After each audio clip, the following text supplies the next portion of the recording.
Espero que todos estén muy bien. Les agradezco un montón por conectarse una vez más a nuestra transmisión en vivo. El día de hoy vamos a estar conversando con Orcats Fernández, un cervecero muy conocido en el mundo cervecero, valga la redundancia, aquí de España.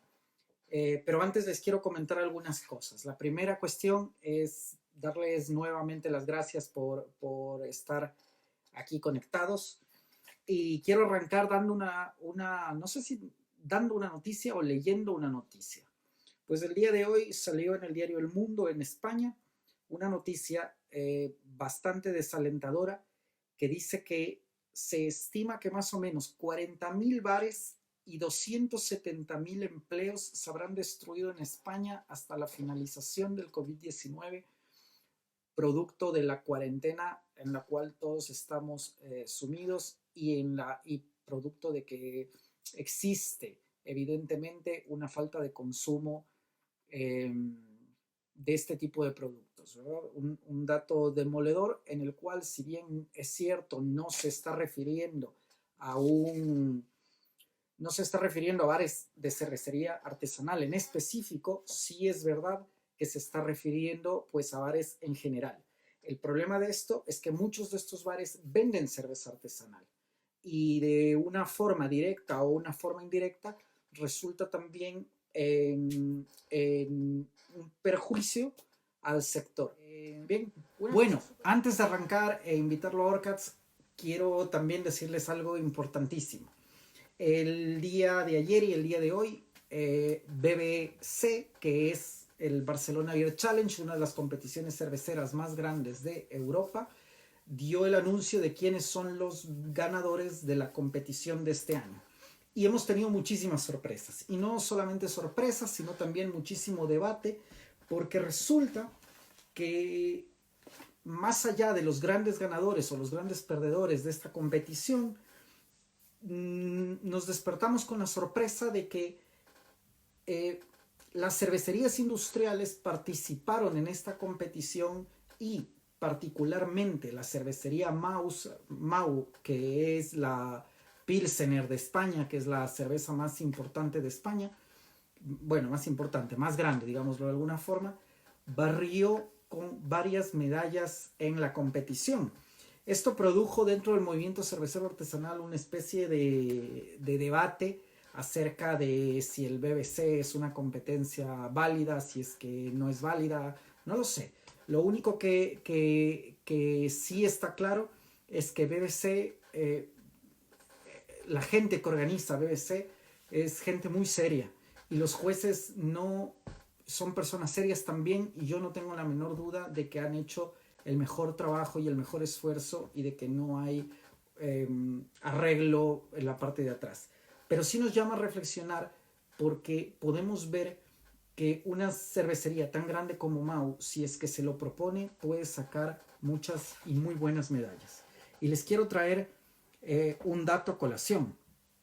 La mejor cervecería de la competición fue Edge Brewing, con 21 puntos según el modelo que utiliza BBC para calificar a las cervecerías según las medallas que han ido sacando. La segunda, Los Tres Mosqueteros, de una cervecería de Canadá. Y la tercera, Mau San Miguel, en compañía de La Villana. Esto es un poco raro de decir, pero si nos damos cuenta por los datos, Mau ha sacado la cara y ha salvado casi a España de estar fuera del podio de cervecerías ganadoras. Dicho esto, y solamente con este comentario que me parecía interesante, quiero invitar a que se conecte a nuestro amigo Orcats. Como siempre, estamos bebiendo una cerveza artesanal. El día de hoy he elegido la IPA Dry Hopping de cervecería Las Cibeles para que nos acompañe en esta transmisión. Ya está abierta, aquí podemos verla. Y Orcats, ¿qué tal? ¿Cómo estás? Buenas noches, ¿qué tal? ¿Cómo va todo? Muy bien, ¿y tú? ¿Qué tal? Muy bien, la verdad es que muy bien, muy contento de estar aquí, de que me hayas invitado y disfrutando también de una cervecita, en este caso propia y casera, y bueno, con muchas ganas de hablar. Pues nada mejor que una cerveza casera, ¿verdad? Sin duda, sin duda. Bueno, se los presento a Orcats. Orcats es cervecero casero, muy conocido aquí en España, en el mundo birrero, por su blog Birrocracia, que lleva desde el año 2012 eh, siendo publicado. También es juez BJCP y ha sido director del programa del programa de preparación de cursos BJCP para diferentes jueces aquí en España durante los últimos 5 años. Es también desde el 2017 copropietario del único local especializado en cervezas craft en la ciudad de Teruel. Fue nombrado Homebrewer del año por la AXE en el año 2019. Eso me ha parecido bastante interesante, ¿sí? Y como siempre, un honor tenerte aquí con nosotros, porque sé que eres un cervecero que sabe muchísimo del tema y que nos puede aportar muchas cosas. Para arrancar, quisiera preguntarte nada más, Orcats, ¿cuál es tu opinión con las medallas de Mao de San Miguel en el BBC? Bueno, yo creo que siempre hay polémica o sea, en ese enfrentamiento un poco entre los defensores de la cerveza artesana y un poco los límites a los que en calidad o lo que nosotros consideramos como calidad puede llegar una cervecera industrial, que solemos pensar que está más centrada pues, en los números y la rentabilidad, cosa que es cierto, ¿no? Pero una cosa no quita la otra. Quiero decir que el producto de mercado aceptado por los consumidores en su mayoría sea un producto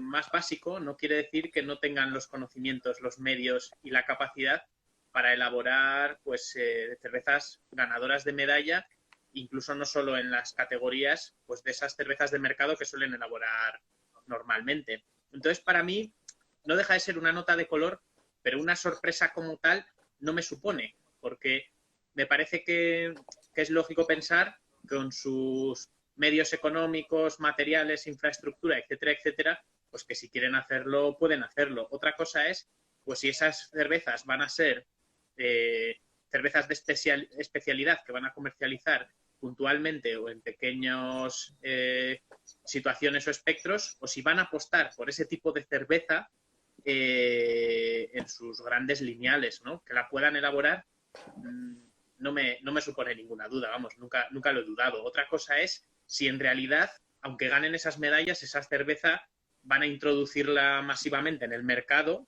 o va a tener una penetración pequeña como algo más puntual o en locales más puntuales, ¿no? Y no sé si a ti te sorprendió, porque a mí me sorprendió muchísimo. Por ejemplo, no es extraño que saquen una medalla, no sé, en Lagers, pero que Cruz Campo, por ejemplo, haya sacado una medalla en Old Ale. ¿Qué opinas? Hombre, desde luego es peculiar, ¿no? No es lo que nos hubiéramos esperado, precisamente porque no es el tipo de elaboración que suelen hacer, ¿no? Como bien dices, si hubiera sido una lager, aunque fuera un estilo un poco diferente, una Viena Lager o hubiera sido una Doppelbock o algo en la línea de lo que suelen trabajar realmente, pero de forma un poco diferente a lo que solemos encontrar en el mercado, yo creo que nos habría sorprendido menos. Pero volvemos a lo mismo. Si un cervecero casero puede hacer los deberes bien en su casa y hacer una buena Old Ale, no me cabe la duda que alguien que tiene no una, sino varias fábricas, si quiere hacerlo, puede hacerlo, ¿no? La verdad es que en ese aspecto, pues yo creo que es más una nota de color que una verdadera sorpresa. Lo que sí que quería comentar, como persona que ha ido, juez que ha ido a juzgar al BBF, no este año, sino hace un par de años, pero que he estado allí y he formado parte del staff de jueces, es que la cata es completamente ciega y es una cata completamente seria y transparente. Quiero decir, si se ha llevado la medalla es porque merecía la medalla, ¿no? Eso también me permite hacer la reflexión de que a veces juzgamos algunos nombres injustamente, porque vemos según qué nombres en la botella y ya asumimos que su calidad no va a ser buena porque hacen un producto de mercado que, insisto, si lo elaboran así es porque es del gusto del gran consumidor y del gran mercado. no por otra razón, si no fuera del gusto de los consumidores, lo elaborarían de otra manera, porque su objetivo es meter muchos litros anualmente en el mercado para tener unos grandes beneficios, ¿no? Es una mera actividad económica, ¿no? Entonces, lo que no me cabe ninguna duda es eso, que ha sido transparente y si se han llevado las medallas es porque las merecían, ¿no? El equipo del Barcelona Beer Challenge, los organizadores, es un gran equipo, hacen un gran trabajo, han construido de la nada una competición en España que yo creo que puede ser incluso envidiable vista desde otros países, ¿no? Aunque poco a poco van surgiendo grandes competiciones y se está popularizando el hecho de que veamos grandes competiciones en más sitios, ¿no? Ya no hay que irse a las referencias únicas que había hace unos años, pero es verdad que reciben una barbaridad de entradas, que hacen un gran trabajo de organización y que son serios y que realmente es objetivo y es transparente. Y si esas medallas se les han concedido es porque las merecían, ¿no? Luego también una cosa a puntualizar. A veces pensamos que o dudamos de una medalla, ¿no? Tal vez puede haber ahí un poco la suspicacia. Si luego alguien va y pide en un bar una de esas cervezas y la prueba y dice, ¿y esto ha sido una medalla realmente? Esta cerveza yo no la veo tal vez con las cualidades óptimas para haber hecho medalla. Yo ahí querría puntualizar dos cosas. Una distribución nacional implica muchas etapas de distribución, del transporte, del almacenamiento, desde el productor, mayoristas, minoristas, el hostelero que lo sirve. Y luego todo eso es una cadena que a veces puede hacer el trabajo preservando la calidad de la cerveza y a veces eso puede ser difícil o imposible y la cerveza llegará al consumidor no con las cualidades que ha mostrado en ese panel de jueces, ¿no? Claro, ahí ya lo que habría que valorar es si se querría hacer un concurso en el que se simulara, ¿no? la ruta de distribución de cada cervecería. Yo creo que eso es un abstracto y que tampoco tiene interés. Que algunos luego podemos probar esa cerveza tal vez y pensar que no era para tanto, yo creo que eso nos ha pasado con todas las grandes medallas, incluso fábricas reputadas internacionalmente que han hecho medallas años seguidos, ¿no? Con esas cervezas o esos estilos. No siempre la cerveza más famosa nos llega a nosotros cuando por fin la conseguimos catar en las mejores condiciones. ¿Y cuántas veces no hemos pensado, oh, pues esta cerveza se habla tanto y yo la probé y no me pareció para ello? Claro, pero igual no la hemos probado en la mejor situación o en su mayor pico de frescura y calidad posible, porque es que eso implica tantos actores luego, desde la fabricación de la cerveza hasta el consumo final, que sería maravilloso que se pudiera garantizar siempre y para todas las cervezas del mundo, pero es virtualmente imposible. Entonces, bueno, yo creo que desde luego lo primero que tendremos que hacer después de sorprendernos o que nos llame la atención es probar esa cerveza, valorar qué nos parece a cada uno de nosotros, tengamos un BJCP, un Cicerone o seamos un simple aficionado cervecero, y entender pues que el trabajo que se ha hecho para asignar esas medallas ha sido un trabajo serio y completamente transparente, y que si la cerveza que nosotros catamos pues igual nos reúne las mejores cualidades, tal vez no sea porque la cerveza en sí, cuando fue catada por los jueces, no merecía esa medalla, sino pues porque tengamos la mala suerte que no nos haya llegado en las mejores condiciones posibles de frescura. Orcatz, una pregunta. Tú que has estado muy involucrado en el mundo BJCP o mejor dicho, en el mundo de entrenar jueces BJCP en España, ¿por qué crees tú que el BJCP en Europa no ha entrado como quizás uno hubiera esperado que deba entrar? O sea, yo como, bueno, cervecero no europeo, viviendo aquí, yo siempre he percibido una especie de rechazo natural de los cerveceros y de los jueces europeos hacia el BJCP. Ahora, creo yo que parte es, no sé, por una especie de rebeldía natural de decir, bueno, ¿por qué nos vamos a dejar influenciar por esta gente que está al otro lado del océano? Pero tú, ¿qué opinión tienes al respecto? ¿Por qué hay porque hay una especie de rechazo natural? La verdad es que me gusta mucho que me hagas esa pregunta, lo hemos hablado muchas veces incluso dentro de los jueces BJCP hay también diversidad de opiniones, ¿no? Vamos a ver, yo creo que es por varios factores, ¿no? BJCP creo que simplemente de las múltiples certificaciones que hay para habilitarse o certificarse como juez cervecero, creo que es la más asequible, la más cercana, la menos costosa económicamente y la más transparente y abierta. Transparente no me refiero a que otros no lo sean, ¿no? Tal vez la palabra no es esa, me refiero a que es accesible, ¿no? ¿Por qué es eso? BJCP no surge para crear jueces para las grandes competiciones y para que la gente tenga, no sé, una titulación que les permita un lucro económico, ¿no? Al final, percibir un sueldo como juez es una profesionalidad. BJCP surge de las competiciones de cerveceros caseros, que cada vez se hacían más grandes y necesitaban más cantidad de jueces y que esos jueces pues estuvieran un poquito calibrados y un poquito formados para que fueran un poco homogéneos, ¿no?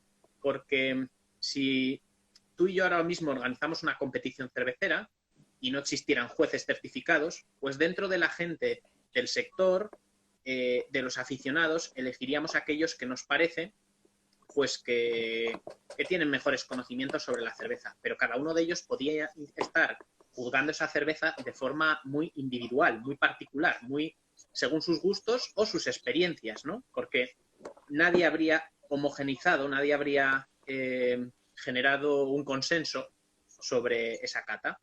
Y entonces podría ocurrir que la misma cerveza juzgada por distintos grupos de jueces tuviera puntuaciones finales diferentes. Y eso es un problema, ¿no? Es un problema y es algo que hay que evitar porque no tendrían consistencia las competiciones. Entonces yo creo que buscando dar respuesta a eso, surge BJCP de cerveceros caseros para competiciones de cerveceros caseros. ¿Qué pasa? Que hacen un trabajo de recopilación, de generar materiales que son transmitidos gratuita y libremente, tan bueno que se empieza a difundir. Y al final no es algo que se ha quedado en círculos de competiciones grandes, es algo que está a disposición de todo el mundo y que desde competencias o competiciones muy pequeñas hasta competencias o competiciones muy grandes está siendo utilizado.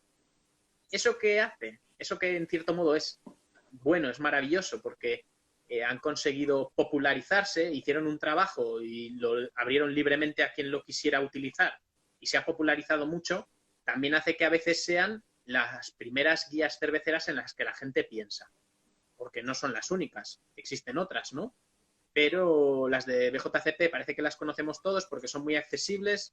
Hace mucho tiempo que todos hemos contactado con ellas, las hemos descargado de internet, tenemos una copia por ahí, las hemos leído en PDF y al final son aquellas de las que tenemos constancia. Han difundido muy bien, al ser creadas por cerveceros caseros, se han difundido muy bien entre cerveceros caseros y amateurs y aficionados. ¿Por qué? Porque no solo cubren para cada estilo su enfoque organoléptico, o sea, el aroma, el sabor, la apariencia. No, también hay un pequeño renglón de historia, también hay un pequeño renglón de comentarios, también hay un pequeño renglón de ingredientes. Entonces, ¿dónde yo puedo encontrar fácilmente información si soy un cervecero casero de cómo orientarme si un día me levanto por la mañana y digo, hoy quiero hacer una Kolsch, pero no tengo ni idea de hacer una Kolsch? Puedo meterme en internet, buscar recetas de Kolsch y jugármela, ¿no? Porque si nadie la ha probado antes que yo en mi círculo de amigos o de conocidos, no sé si la receta va a ser realmente una Kolsch, pero también puedo consultar varias recetas, meterme en las guías BJCP, filtrar un poco por ingredientes, por los valores y estadísticas de la cerveza, pues el rango alcohólico habitual, etcétera, etcétera. Y al final creo que esa cercanía ha hecho que mucha gente tire de ellas. Todo esto que parece positivo también ha hecho que mucha gente diga, es que esta cerveza que has elaborado y que dices es una Kolsch, según las guías BJCP está fuera de estilo, ¿no? Y entonces ahí es donde yo creo que se ha empezado a generar la animadversión hacia BJCP, porque hay gente que considera que lo que hacen es encasillar los productos que pueden ser elaborados. Bueno, BJCP tiene su descripción de cada estilo. Si no entra en lo que tú quieres elaborar o en lo que tú consideras para ese estilo, nadie te obliga a tener que seguir esa guía. Puedes basarte en otras o puedes hacer una receta libremente. Un punto en el que a mí me gusta mucho es que son un gran apoyo para entender o para elaborar estilos clásicos, porque al final los estilos clásicos el propio tiempo los ha acotado. Ahora es muy complejo y hay muchas variables, por ejemplo, de las IPAs, porque han vivido una gran explosión del mercado y se ha coqueteado con todas las opciones. Vamos a lupular más una cerveza de trigo a ver qué obtenemos, vamos a lupular una porter, una amber, y hemos hecho lagers lupuladas y hemos convertido todo en IPAs. Y entonces han surgido muchas variables, pero las Colts tuvieron su momento de gloria, o las Pilsner, o las Gose, o otros estilos en otros momentos. Y entonces el producto que hoy se entiende por ellos está como mucho más homogeneizado, hay muchas menos variables, ¿no? No hay esa... Cada uno puede hacer su interpretación, pero lo que es el alma central, yo creo que está del estilo, está como más delimitado. Y en esos aspectos yo creo que es una gran ayuda para entender el estilo, para aprender un poquito sobre él, para querer elaborarlo si somos cerveceros caseros. Entonces yo creo que simplemente lo que les ha pasado es eso, morir de fama para algunos, ¿no? Volverse muy famosas, ser la guía que todo el mundo conoce, que algunas personas hayan malinterpretado o mal aplicado esas guías diciéndole a otra gente que su cerveza no podía ser etiquetada como tal o como cual, cuando sobre todo hablamos mayormente de cerveceros caseros. O sea, ¿qué más da lo que ponga en la etiqueta, ¿no? Realmente, lo importante es que la cerveza sea sabrosa y sea bebible. Y creo que por eso han ganado esa mala fama, ¿no? Realmente. También ten en cuenta que otras certificaciones, como podría ser Cicerone, por ejemplo, pues es también bastante accesible online, pero los costes para certificarse son mayores realmente. Entonces eso a mucha gente le echa para atrás, ¿no? Porque si a priori es algo de lo que tal vez no te vas a poder lucrar, o sea, no vas a poder obtener un beneficio económico profesional, pues hacer una inversión yo creo que se limita ya a gente del sector que quieran hacerse un poquito una carrera de bière sommelier y como las opciones tampoco han sido tantas, opten por esas certificaciones un poco más de pago, ¿no? No quiero ni aportarles más valor ni menos, simplemente pues que unas han sido más accesibles a cualquiera y con menor gasto y otras pues son más serias, no en el sentido del trabajo o la información que aportan, sino en la forma de acceder y que pues son más costosas realmente. Y yo creo que va un poquito por ahí. Y te comento una cosa en el medio, que aquí, que en España o en Europa en general no tienen ese problema, pero en Latinoamérica, no puedo decir todos los países, pero en general en Latinoamérica hay un problema grave y es que no hay el mismo acceso a cervezas. Por lo cual, en Ecuador, por ejemplo, que es mi país, yo creo que nadie, salvo que haya viajado o que alguien le haya traído, ha probado, por ejemplo, una Kolsch de verdad. Nadie ha probado una. O sea, porque no existe, no es un estilo que se lo haga. Nadie ha probado una, no lo sé, ciertos estilos que no son típicos, que no se hacen de forma habitual, y lo que hay es la interpretación de los cerveceros artesanales que, sacando la cara por querer hacer algo, pues hacen. Y a veces salen cosas buenas y a veces salen cosas no muy buenas. O a veces salen cosas que pues están bien, o sea, están ricas, pero están totalmente fuera de lo que, un estilo puede ser, ¿no? Por ejemplo, en Ecuador, como dice Renato, no se hacen cervezas ahumadas. No existen las Rauchbier de forma fácil de conseguir, ¿no? O sea, alguien te la tiene que traer. Y yo creo que en ese sentido las guías sí aportan un punto de partida que puede ser peligroso, como dices, pero que al mismo tiempo, pues es eso, es un punto de partida, ¿verdad? Y creo que ahí es donde uno tiene que también valorar este trabajo que existe, porque como tú dices, bueno, la guía no se escribió en un día y a la final es el trabajo desinteresado de muchísima gente, porque no cobran un solo centavo por el hecho de estarte presentando una guía de de estilos. Quiero avanzar un poco, Orcats, porque el tiempo se nos está volando y hay cosas que quiero preguntarte y no quiero que dejemos de lado. La primera, ¿qué es birrocracia? Bueno, Birrocracia es el blog que creé en 2012. El nombre viene de una broma, ¿no? Se suele decir que la democracia, o en tiempos en los que surgió en Estados Unidos la democracia moderna, se supone, ¿no? Se empleaba la frase, aquella famosa frase de un hombre, un voto, ¿no? Entonces, birrocracia sería la democratización de la cerveza y la frase era un hombre, una birra, ¿no? Y de ahí el nombre de birrocracia, de esa simple broma. El blog surge como un cuaderno de notas, realmente. Yo empiezo a elaborar cerveza y la verdad es que los primeros intentos pues son desastrosos porque no encuentro información con la que poder aprender. O sea, yo estoy dispuesto a, pues, a esforzarme en aprender y a elaborar, pero no lo consigo.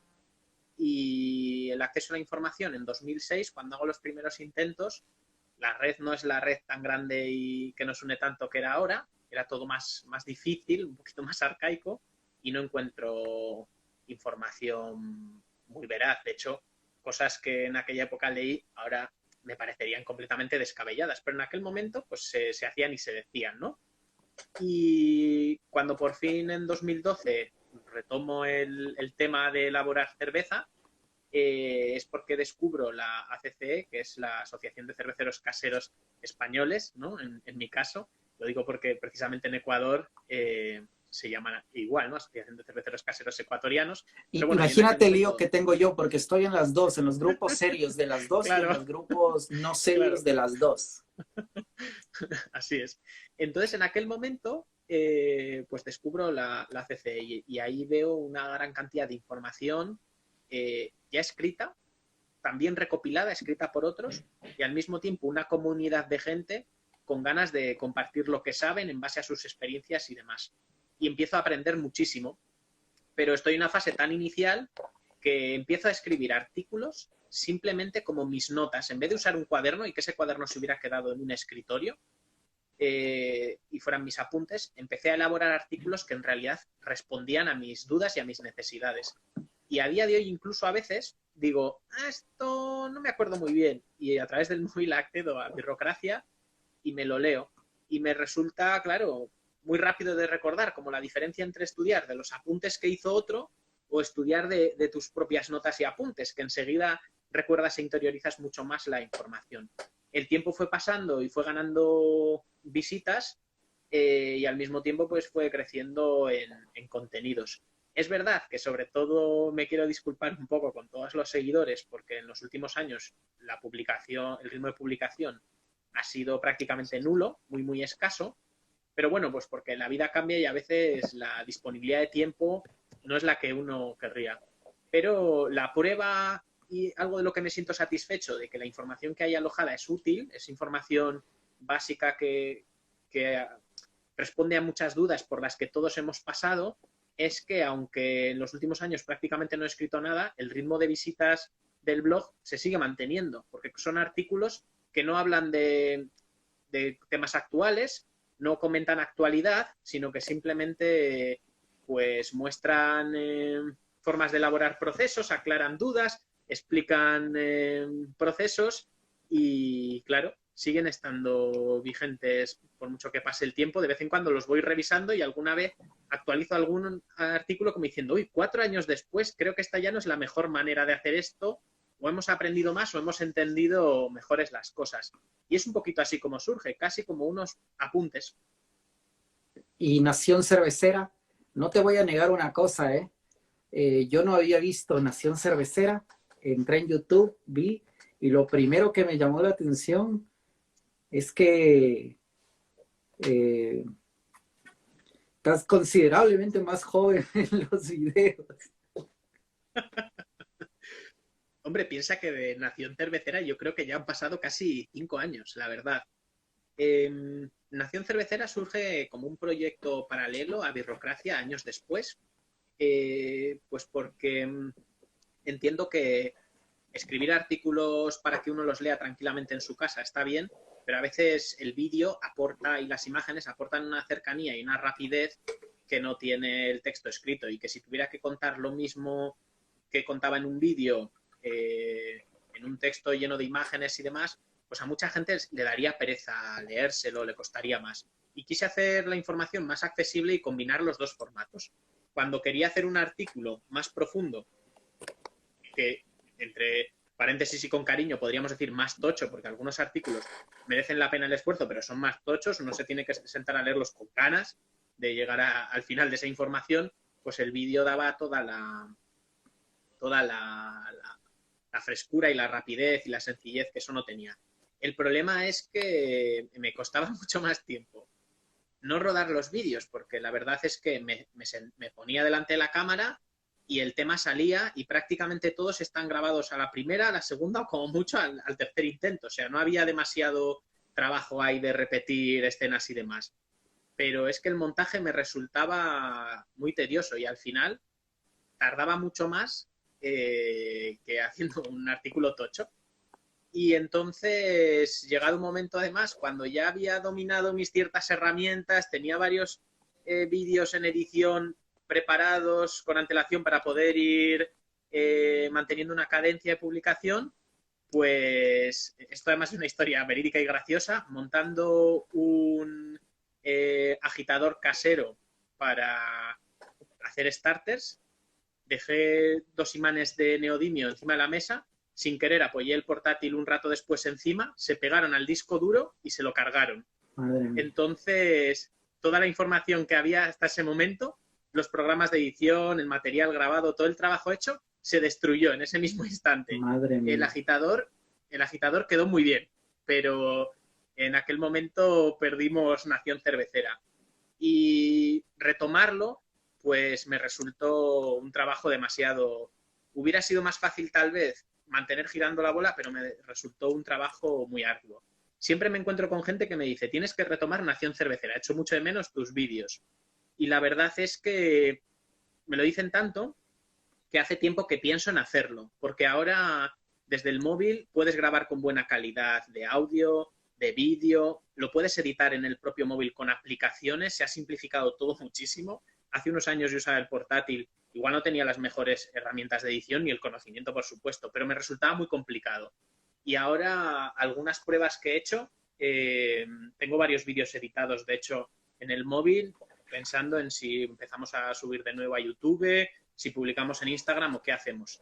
Es una fase ahí un poco de latencia en la que estamos y yo creo que en algún momento se retomará, pero tiene que ser que el medio me resulte sencillo, porque ahora me cuesta más sacar tiempo para preparar artículos, vídeos y demás. De hecho, por eso últimamente donde más publico es en Instagram, porque al final voy con el móvil en la mano cuando tengo un rato libre y estoy elaborando, haciendo algo cervecero, voy capturando distintos momentos y luego en un momento que tengo libre simplemente hilo las imágenes, las edito un poco y acompaño de texto lo que estoy haciendo, y he encontrado que es una forma rápida también de aportar pues ideas, conocimiento o reflexiones al mundillo cervecero, ¿no?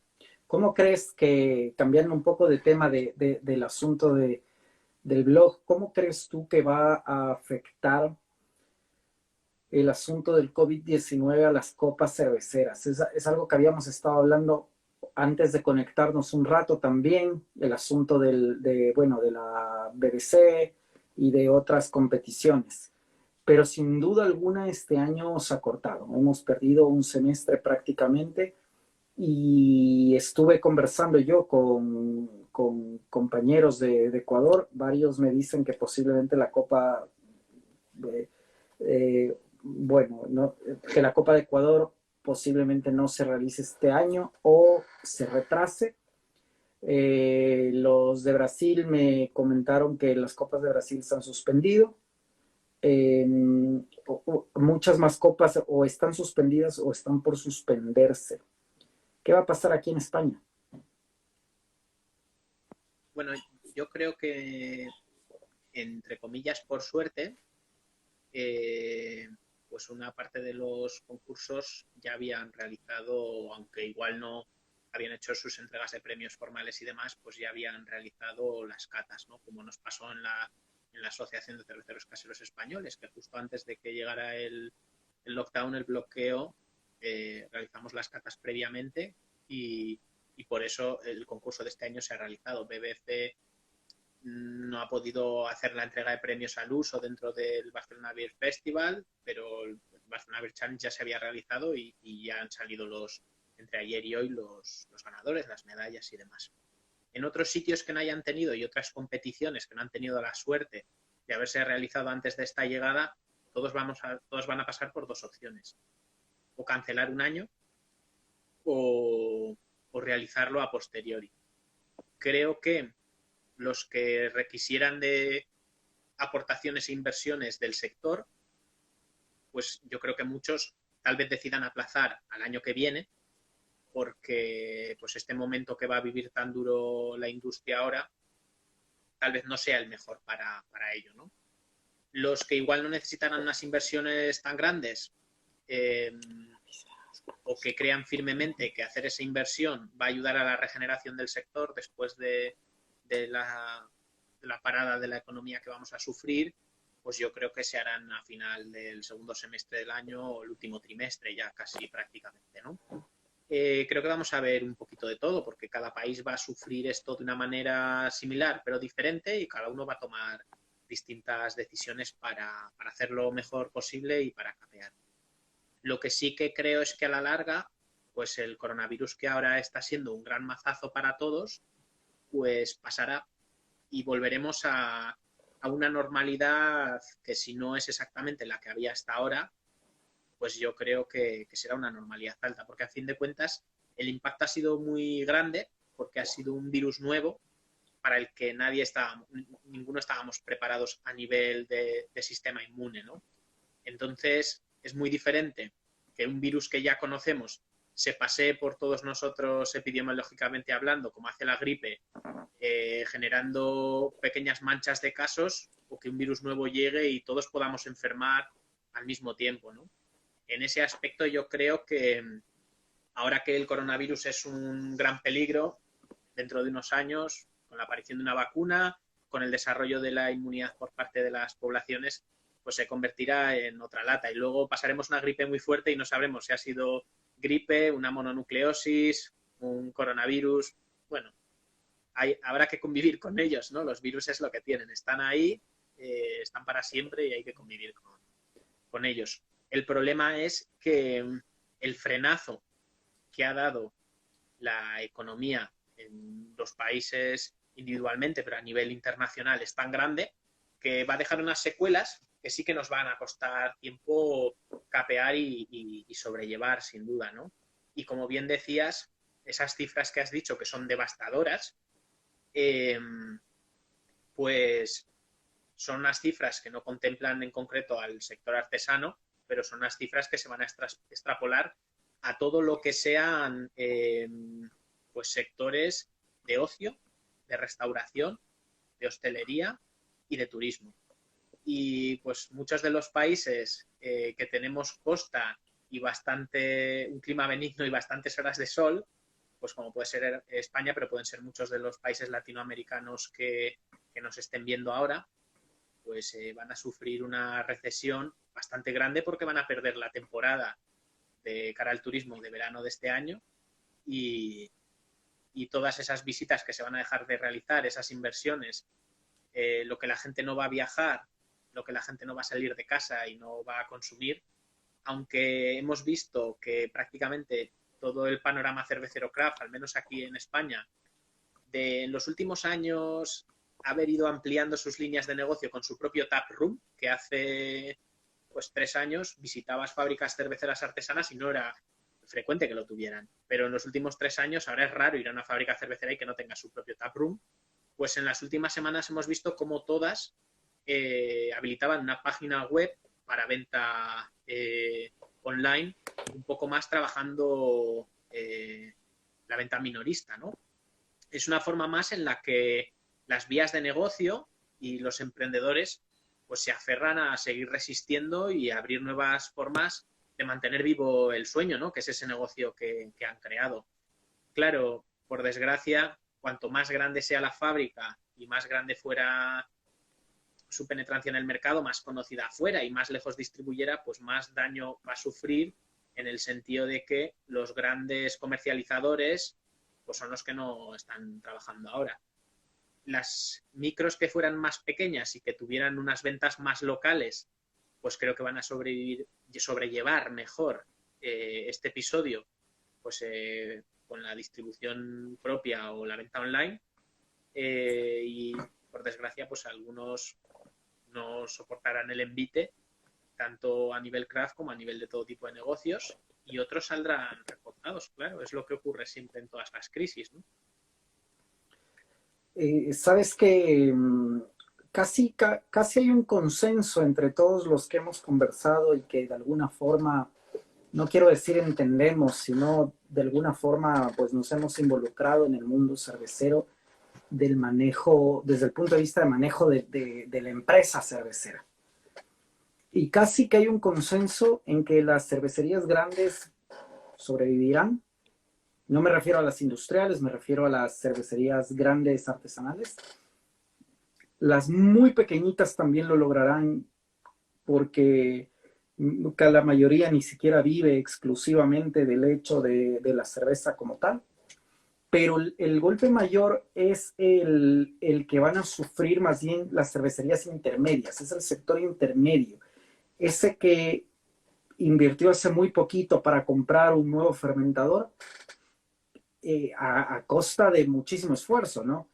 Y que al final de cuentas le viene una recesión extremadamente dura, porque no solamente, yo no sé cómo sea el negocio exactamente de los bares aquí en España, pero en Ecuador es un problema porque desde el día uno en el cual tú elaboras cerveza hasta el día en el cual el dinero está depositado en tu cuenta, puede ser un margen temporal muy largo, pueden llegar a ser 6 meses, 7 meses, 8 meses, porque evidentemente tú hoy compras malta, no haces el mismo día que compras la malta y el día que pagaste por esa malta no haces cerveza, ¿verdad? Compras hoy hasta que te llega la malta, hasta que elaboras, hasta que se fermenta, hasta que se madura, hasta que embotellas, hasta que vendes y luego el bar te paga, pueden pasar meses. Entonces, aquellos que no tengan la capacidad o el colchón económico suficiente para resistir ese margen temporal, pues casi que están destinados para mí al cierre. Y de hecho el día de hoy escuché y sé, no puedo dar el nombre porque me han pedido que no lo haga, pero ya sé de la primera marca que definitivamente da un paso al costado y cierra porque no resisten y no resistirán el costo financiero que tiene el estar parados tanto tiempo, ¿no? Y como Renato dice, sí, o sea, como modelo de negocio, el modelo de la cervecería es un modelo fatal. O sea, yo siempre que me han preguntado por qué no montas una cervecería, porque hasta el día de hoy no he montado una cervecería, siempre mi barrera de entrada ha sido repensar el modelo de negocio, porque yo todavía no lo veo claro. O sea, las cervecerías sin el bar no pueden coexistir. Perdón, no pueden estar separados, tienen que coexistir, porque es la única forma en la cual tú logras tener una especie de flujo de caja continuo a corto plazo, relativamente hablando a corto plazo, pero vivir solamente de la venta de barriles, de botellas, en nuestros mercados es una cosa terriblemente difícil, o sea, muy compleja.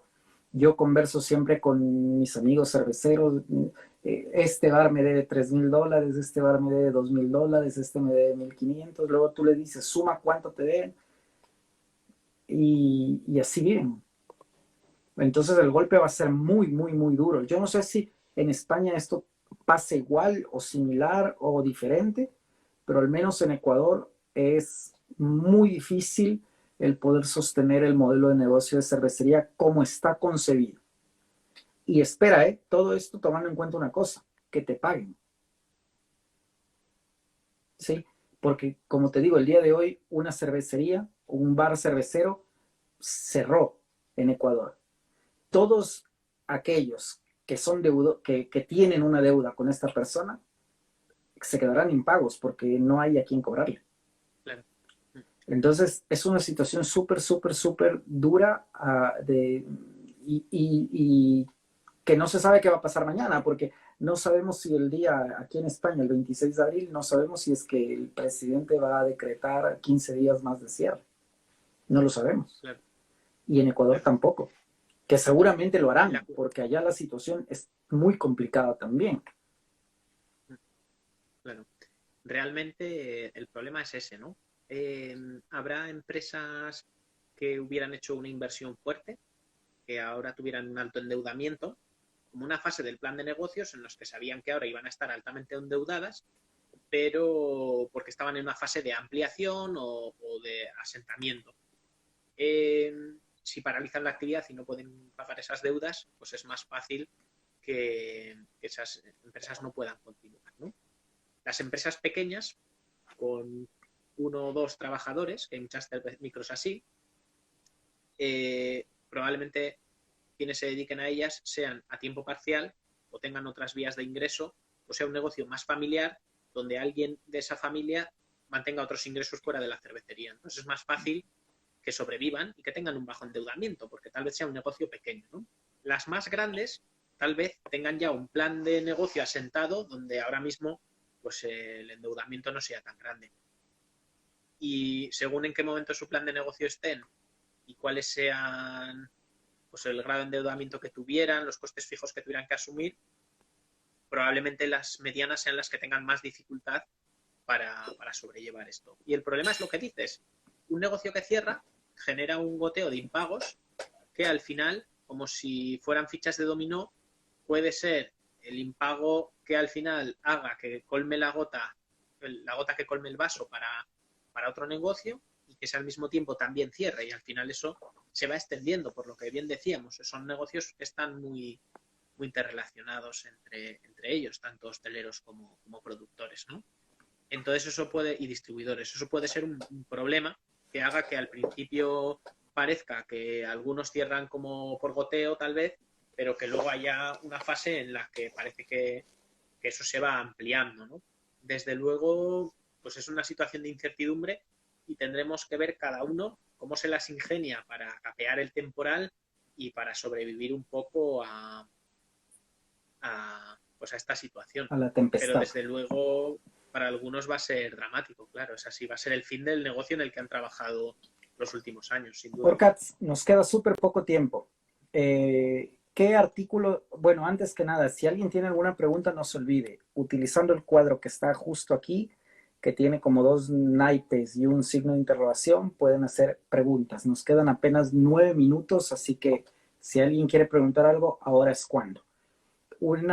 Yo te pregunto antes, de Birrocracia, ¿cuál es el artículo obligatorio que tenemos que leer?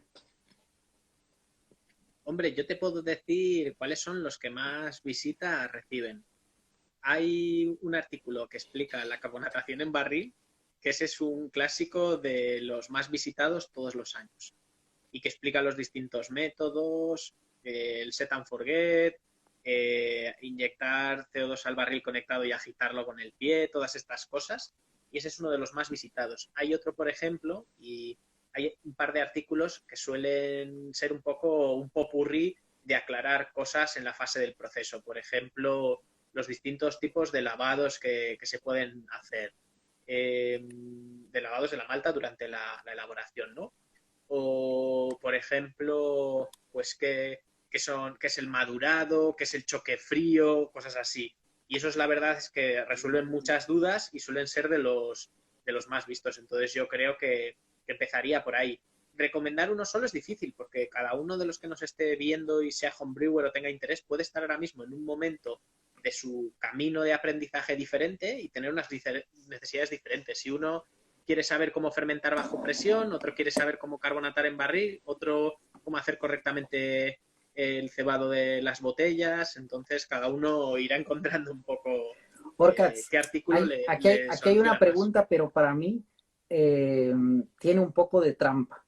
Es una pregunta de Álvaro. Pregunta, ¿cuál es para ti el mejor editor de recetas y por qué homebrewer.es? A mí la verdad es que me gusta mucho homebrewer.es. Yo antes utilizaba otros editores y cuando lo empecé a conocer me sentí muy cómodo elaborando con él.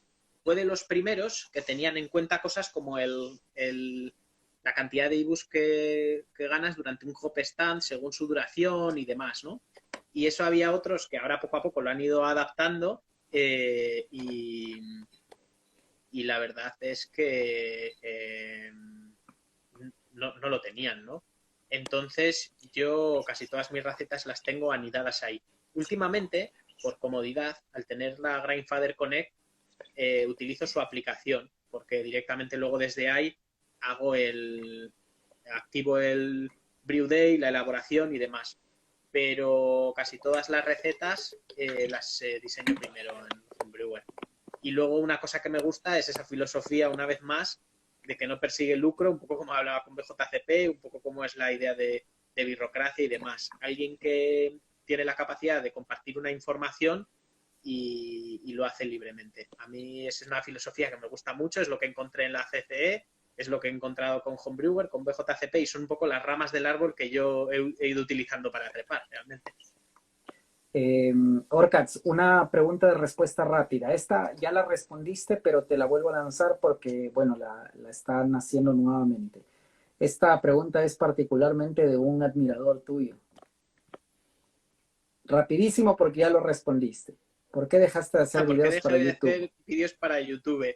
Bueno, me costaba mucho editarlos y tuve un pequeño accidente donde el ordenador en el que hacía la edición murió fulminantemente y se llevó parte del trabajo que ya estaba hecho y me dio muchísima pereza reiniciar todo el trabajo. Como decía, me planteo en un futuro poder volver a darle, ahora que la información es más accesible, el manejo y el control desde las aplicaciones, el móvil es más llevadero.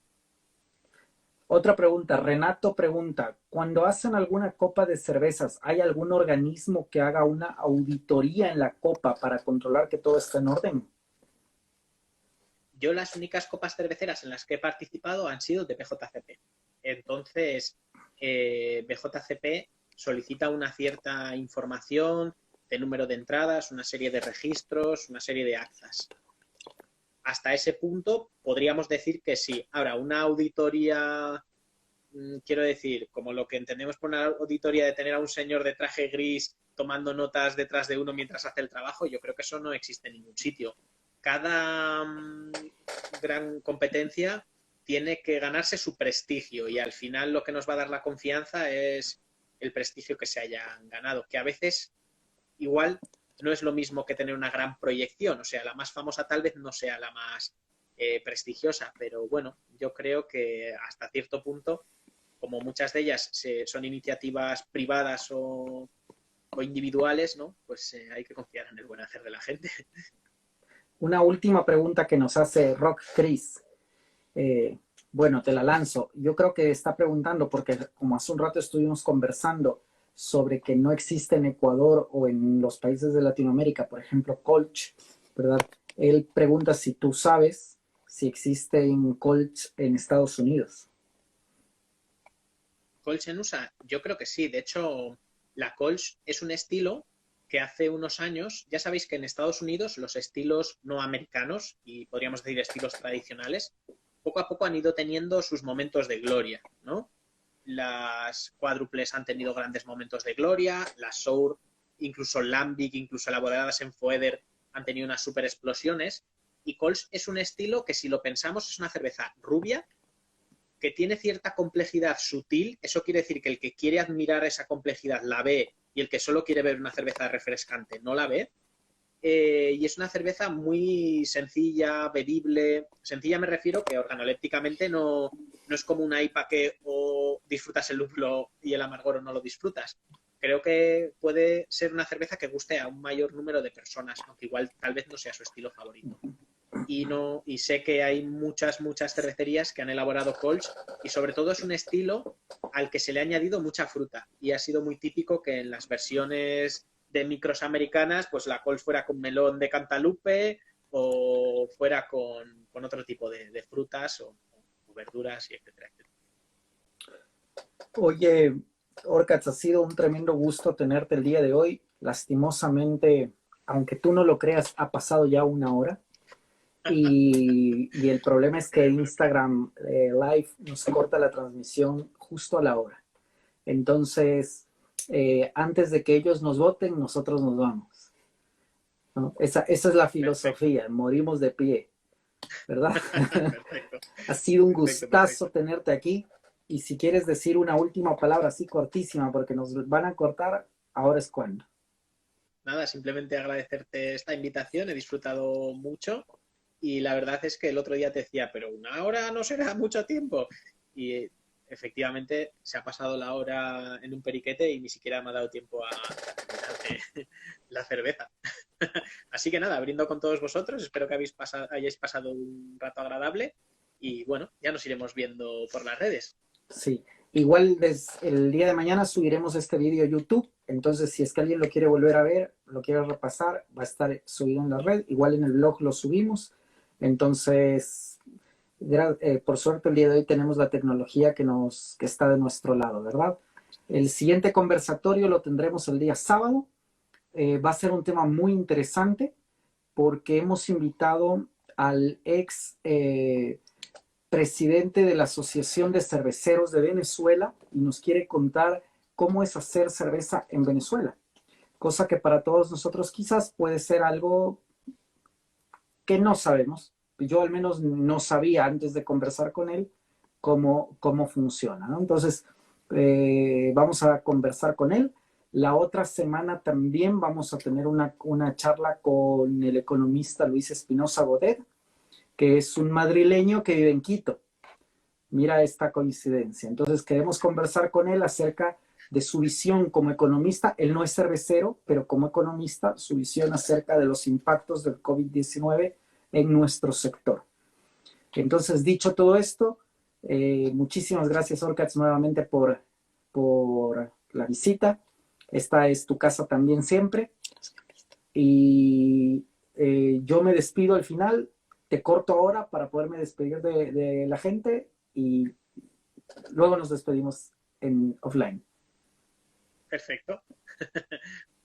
Buenas noches. Pues una vez más, muchísimas gracias a todos ustedes por haber asistido a esta reunión.